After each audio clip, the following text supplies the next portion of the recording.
Hello, Jai Hind students. How are you? I hope you will be well. Today we are going to start a geography topic. What is geography? What is globe? What is map? What is atlas?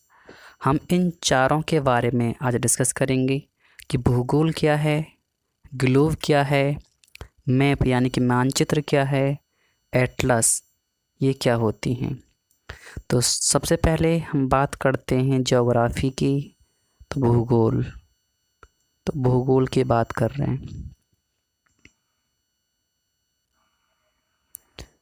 तो भूगोल की बात करते समय सबसे पहले जो भूगोल शब्द का प्रयोग किया वो थे इरेटोस्थनीज।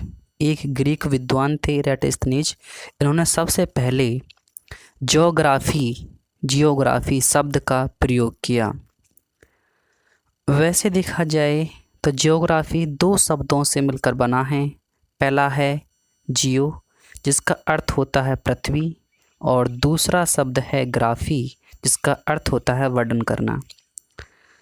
अगर हम अपने शब्दों में कहें तो जियोग्राफी पृथ्वी का वर्णन करना ही कहलाता है। अगर हम इसे साइंटिफिक वे में देखें तो भूगोल विज्ञान की एक ऐसी शाखा है जिसमें पृथ्वी का अध्ययन किया जाता है। भूगोल के पिता एक ग्रीक विद्वान हैकिटियस को कहा जाता है।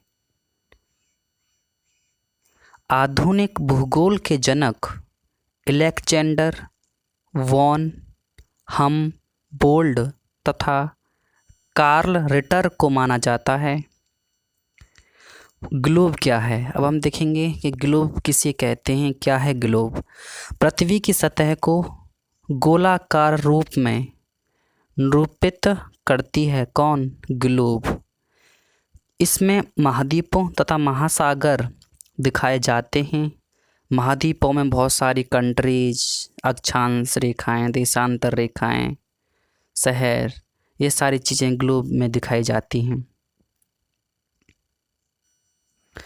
अब हम बात करते हैं मानचित्र। तो मानचित्र क्या है? अगर हम सिंपल भाषा में देखें तो मानचित्र पृथ्वी की किसी स्थल का एक कागज पर बनाया गया चित्र होता है, जिसमें उस स्थल के बारे में कुछ जानकारियाँ दी हुई रहती हैं।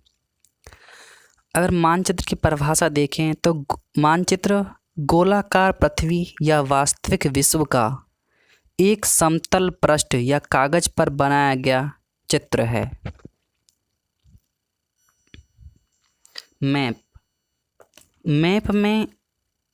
मैप में किसी स्थल या जगह को अक्षांश और देशांतरों से या किसी अन्य आकृति से संबंधित किया जाता है ताकि मैप में उस स्थान को पहचाना या समझा जा सके। मैप का इतिहास क्या रहा है? कब से मैप का यूज करने लगे थे हमारे पूर्वज? तो प्राचीन काल में जो राजा हुआ करते थे वो युद्ध वाले क्षेत्रों में मैप का प्रयोग किया करते थे।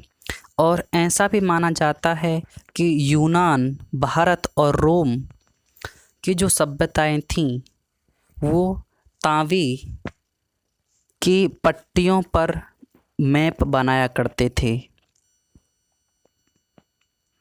1820 में सबसे पहले कागज़ पर मैप बनाया गया।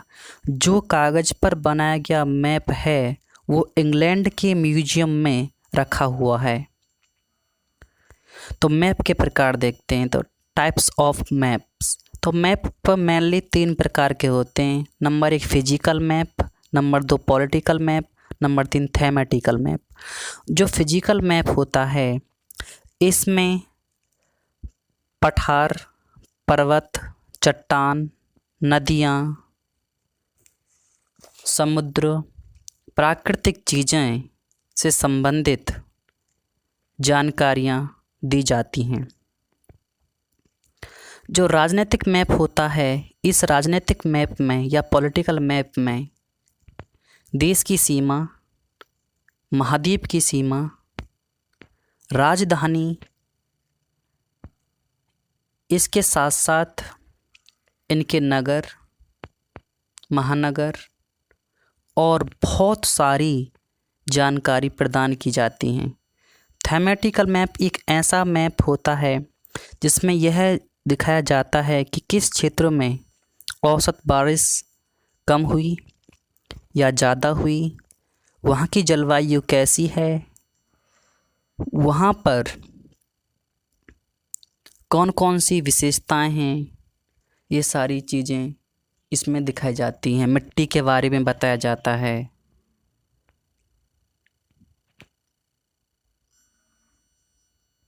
Thank you so much. Hello students, ये हमारी अर्थ है। ये अर्थ की क्या है, सरकमफेरेंस है, परिधि। तो धरती के बीचों बीच से कुछ काल्पनिक रेखाएं खींची गई हैं ताकि धरती का अध्ययन किया जा सके। तो 0 डिग्री जो लेटी हुई लाइन है, इनको लैटीट्यूड या अक्षांश के नाम से जाना जाता है।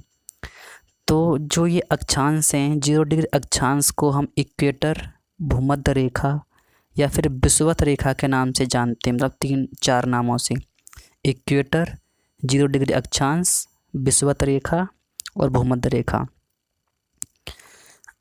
ये जो अक्षांश रेखाएं हैं, ये इक्वेटर के नॉर्थ में 90 नॉर्थ में हैं और 90 ही साउथ में हैं। तो टोटल अक्षांश की जो संख्या है वो है 181। तो टोटल अक्षांश की संख्या नॉर्थ से लेकर के साउथ तक वो है आपकी, ये नॉर्थ है, ऊपर नॉर्थ पोल और इधर नीचे है साउथ पोल। तो ये आपके 181 है टोटल। जब हम 23.5 डिग्री नॉर्थ में चलते हैं तो 23.5 डिग्री अक्षांश से जाने वाली रेखा को हम कहते हैं कर्क रेखा। ये भारत के 8 राज्यों से गुजरती है। तो ये जो कर्क रेखा है, इसको इंग्लिश में हम बोलते हैं ट्रॉपिक ऑफ कैंसर के नाम से।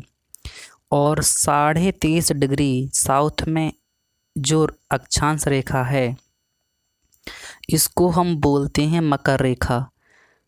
इसको हम मकर रेखा बोलते हैं। इसको इंग्लिश में कहते हैं Tropic of Capricorn. Tropic of Capricorn के नाम से जाना जाता है। और जो 66.5 डिग्री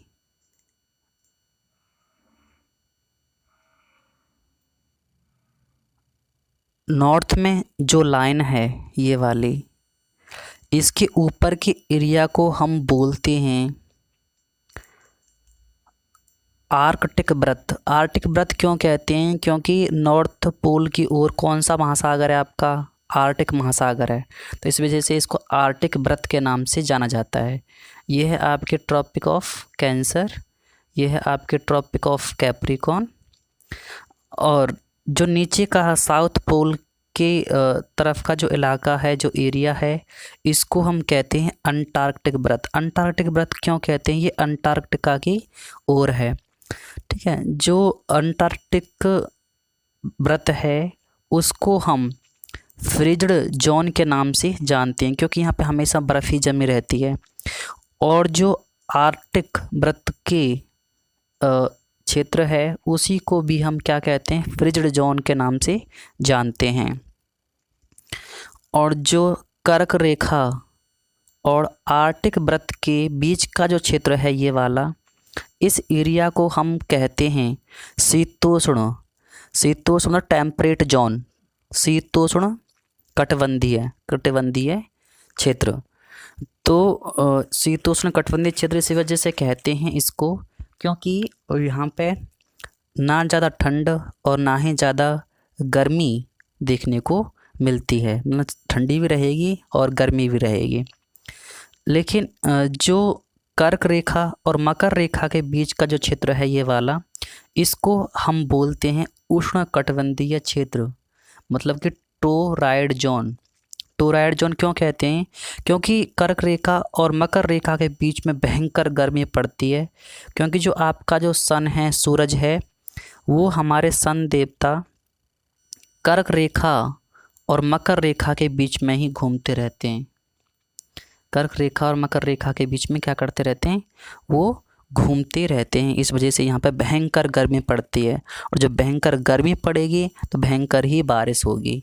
तो इस इलाके में लंबे लंबे पेड़ पाए जाते हैं। जैसे आपने देखा होगा ब्राज़ील का जंगल, देखा अमेजन का जंगल, अमेजन रिवर का एरिया, नील नदी, यही सब यहीं पे पाए जाते हैं, क्योंकि यहाँ भयंकर बारिश होती है इस इलाके में। तो so guys, you will understand this theory, and I hope